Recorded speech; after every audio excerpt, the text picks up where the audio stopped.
लूका 14:25 है।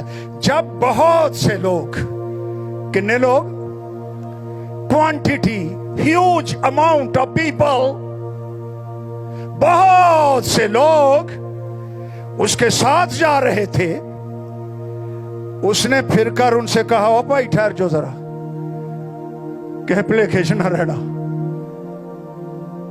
I am not interested in crowds. आजकल साड़ी बोली है जे इबादत कैसी हुई है, ओए होए हो बड़ा बड़ा बंदा आया जी, ओए उन्हें पूछया मरे इबादत कैसी हुई है, सारा गिरजा भरिया सी, असी ਇਹਦੇ 'ਚ खुश हो जाने।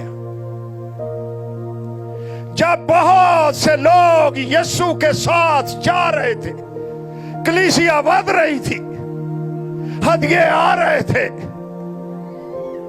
यीशु ने सख्त मैसेज दे दिया, जाना तो चले जाओ।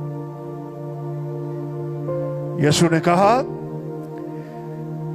फिर कर उनसे कहा, अगर कोई मेरे पास आए, अपने बाप मां बीवी बच्चों भाइयों बहनों, बल्कि अपनी जान से भी दुश्मनी ना करे, तो मेरा शागिर्द नहीं हो सकता।